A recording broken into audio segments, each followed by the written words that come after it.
The DAR Museum of the American Home presents Drafting a late 19th century bodice using Cornwell's improved chart for cutting ladies', misses', and children's dresses, cloaks, basques, and postillions. This is the pattern drafting system. It's in 3 parts: a front panel, a back panel, and a sleeve panel. Step 1. Measuring. The measurements needed to draft this bodice include bust, waist, length of waist at side seam, length of waist from shoulder to center front, and shoulder slope. You also need to calculate your taper measure, which is the difference between your bust and waist measurements, in order to correctly size your darts. Step 2. Drafting the front. These are the instructions printed on the pattern that we had to follow. First, the pattern chart is aligned with the edge of the fabric, 1.5 inches from the edge. Next, the neck is scaled by dotting through the holes corresponding with the bust measurement to create an upward curve. Next, the armhole is scaled by dotting through the holes corresponding with the bust measurement through scales B, C, D, E, and F. Next, the top of the darts are marked with scale G, using the hole corresponding with the bust measurement. Setting the side seam was tricky. Using scale H and I, the drafter must find the point on the chart where their waist measurement in the vertical axis aligns with the proper bust measurement on the horizontal axis, and then dot the top and the bottom of that line. We messed this step up initially and corrected it before we cut our pattern pieces out. Next, the chart is removed and the dots at the neck and armscye are connected into curves. A straight vertical line is also drawn between the 2 waist dots. However, as you can see here, our dots are not perfectly aligned because we used the wrong measurement. We corrected this before we moved on to the next step. Next, the back pattern chart is used to draw the curve of the side seam. Point J on the back chart is aligned with the lowest dot on the armscye, and the curve is followed so that it intersects with the top point of the waist dots. This part was also tricky because of our issue with the previous step. Next, the front chart is replaced to align with the center front edge again, and the chart is moved up or down until the bottom edge of the chart intersects with the lower waist dot. This edge is then traced. Next, the bottom of the darts are marked. This part was not described or labeled clearly for the modern user, and we had to calculate our dart widths using our already calculated taper numbers. For us, we had 6 inches of tapering, which came out to 3 inches per side, which equated to 2 darts per side that were 1/2 inch wide. These were also adjusted after we corrected our pattern. Next, the darts are made using the back chart again. The point J is aligned with the top of the dart, and the curve made to align with the bottom dart dot. This is repeated for the other side of the dart by flipping the chart to its reverse to mirror the curve.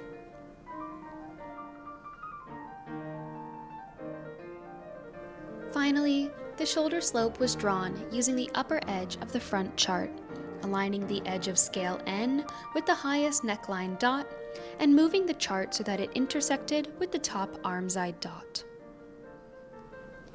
Step 3. Drafting the back. These were the instructions printed on the back panel that we had to follow. First, the back chart is laid on the material along the fold or seamed edge of the material. Next, both holes at scale O are dotted to make the back of the neck. The armscye is drafted again by dotting through the holes that correspond with the bust measurement at P, Q, and R. Next, the waist measure is dotted at scale S through the holes that correspond with the waist measurement. Then the chart is removed, and the dots at the neck and arm's eyes are again connected with curved lines. A straight vertical line is also drawn between the two dots at the waist.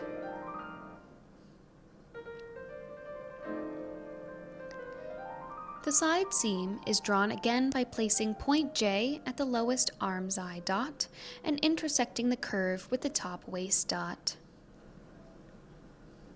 The bottom of the waist is drawn by using a straight edge to draw a perpendicular line from the edge of the material to the bottom waist dot. Next, the shoulder slope is drafted by placing the top of the chart so that point T at the upper dot at the neck, and moving the chart so that the curve intersects with the top dot of the arm's eye. Finally, the side back piece is drafted by flipping the back chart over and aligning point U with the middle dot in the arm's eye, adjusting it so that the bottom corner of the chart intersects with the bottom of the waist and tracing the curve that's created. Step 4. Cutting and pinning the mock-up. Using our corrected patterns, we cut out each of the pieces, leaving a seam allowance of 1.5 inches or so, as directed by the pattern instructions. Here's our cutout pattern. Then we traced our pattern onto the reverse pieces so that we had lines to follow along with. Next, we pinned each of the pieces together along our traced lines, and we pinned our darts together as well. We now suspect that we were meant to cut out and trace the back and side back pieces separately, but the instructions were unclear, so we left them as one piece.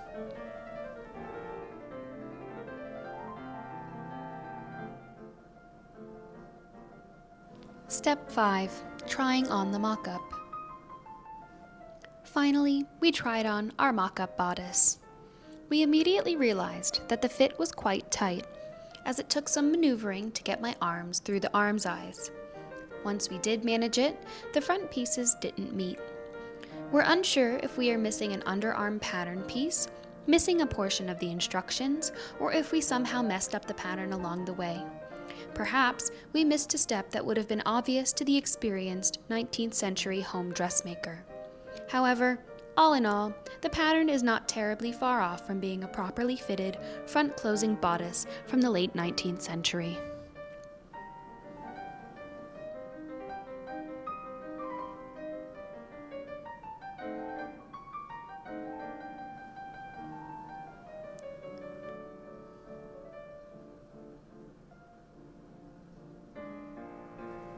Thanks for joining us.